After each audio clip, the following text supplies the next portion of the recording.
السلام عليكم ورحمة الله وبركاته. الحمد لله الصلاة والسلام على أشرف المرسلين وعلى آله وصحبه أجمعين أما بعد. ഏറ്റവും ബഹുമാനരായ ഉസ്താദ്മാരെ, മറ്റ് വിദ്യാർത്ഥി സുഹൃത്തുക്കളെ, മാതാവ് മദർസ് ഡേ ഗ്രില്ലിടാനുള്ള കണ്ടന്റിന് പുറത്ത് റിയൽ ലൈഫിൽ മെയിൻ കണ്ടന്റ് ആവാത്ത ബന്ധനവുമായി കരുതുന്ന ബന്ധങ്ങളുടെ മൂല്യത്തെയും മാതാവിന്റെ കാൽച്ചുവട്ടിലാണ് സ്വർഗമെന്ന മഹത്തായ ദർശനത്തെയും നാം സൗകര്യപൂർവ്വം വിസ്മരിക്കുന്നു. മാതൃത്വം നിഷ്ഠൂരം വധിക്കപ്പെടുന്ന ലോകക്രമത്തിലാണ് ഉമ്മ സ്നേഹത്തിന്റെ ഉണ്മ എന്ന വിഷയം പ്രസക്തമാകുന്നത്. പ്രിയമുള്ളവരെ, സകല ജീവരാശികളുടെ നിലനിൽപ്പിന് ആധാരമായ മാതൃത്വം പ്രകൃതിയുടെ ഏറ്റവും മനോഹരമായ ഭാവമാണ്. മാതാവും കുഞ്ഞുമെന്ന പാരസ്പര്യം ഏതൊരു ജീവിയിലും അതീവ ഹൃദ്യമായ ബന്ധമാണ്. മാതൃസ്നേഹം എന്നത് മനുഷ്യന്റെ സാമൂഹികവും സാംസ്കാരികവും മാനസികവുമായ നിലനിൽപ്പിന്റെ അന്തസത്തയും സ്നേഹത്തിന്റെ പൂർണ്ണതയുമാണ്. അതൊരു നീക്കാത്ത പ്രവാഹമാണ്. ആ സ്നേഹത്തെ നമുക്ക് മറ്റു ബന്ധങ്ങളുമായി താരതമ്യം ചെയ്യാൻ പോലും സാധ്യമല്ല. മാതാവിന്റെ ഗർഭപാത്രമാണ് ജീവന്റെ ആദ്യ ജനനാനന്തനും കുഞ്ഞുമായുള്ള സമ്പർക്കങ്ങളുടെ ഫലമായി ഉണ്ടാകുന്ന ഒരു ഓക്സിറ്റോസിൻ ബോണ്ടിങ് അഥവാ പൊക്കിൾക്കൊട്ടിബന്ധം. മാതാവും കുഞ്ഞും തമ്മിൽ അദൃശ്യമായ ജീവശാസ്ത്രപരമായ ഒരു നൂൽപാലം പണിയുന്നുണ്ട് എന്നത് യാഥാർത്ഥ്യമാണ്. ആ ബന്ധം ഉപാധികളില്ലാത്തതാണ്. കാരുണ്യത്തിന്റെ ഉദാത്തമായ ഭൗമിക പ്രകടനമാണത്.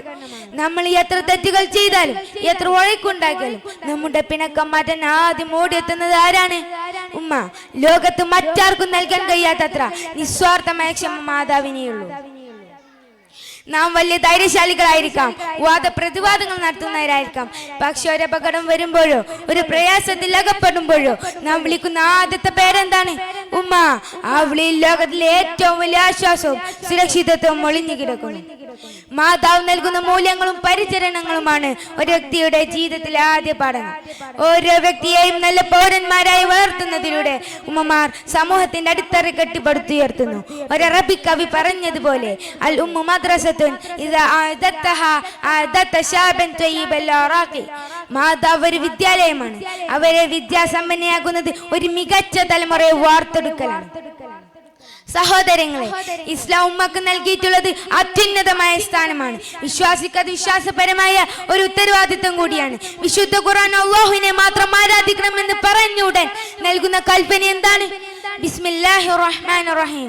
വഖദാ റബ്ബുക അല്ലാ തഅബുദു ഇല്ലാ ഇയ്യാ വബിൽ വാലിദൈനി ഇഹ്സാനാ ഇമ്മാ യബ്ലുവന്ന ഇൻദകൽ കിബറ അഹദുഹുമാ ഔ കിലാഹുമാ ഫലാ തഖുൽ ലഹുമാ ഉഫിൻ വലാ തൻഹർഹുമാ ഫഖുൽ ലഹുമാ ഖൗലൻ കരീമാ.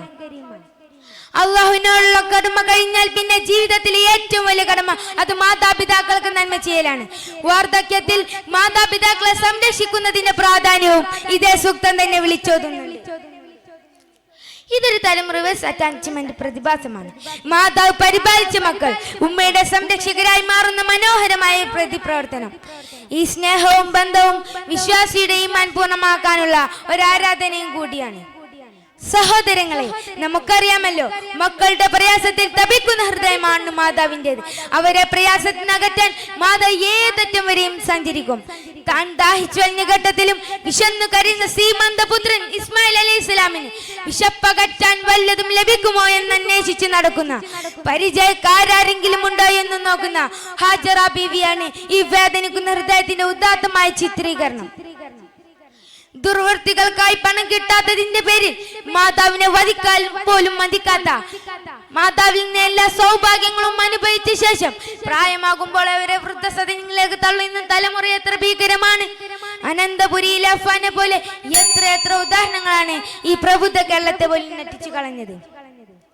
വെട്ടി പരിക്കേൽപ്പിച്ചിട്ടും മകനെ രക്ഷപ്പെടുത്താൻ ശ്രമിച്ച മാതൃത്വത്തിന്റെ ഹൃദയം എത്ര നിഷ്കളങ്കമാണ്.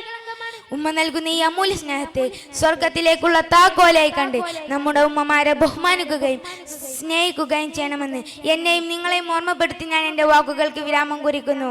വാഖിറു ദഅ്വാനാ അനിൽ ഹംദുലില്ലാഹി റബ്ബിൽ ആലമീൻ. അസ്സലാമു അലൈക്കും വറഹ്മത്തുള്ളാഹി വബറകാതുഹു.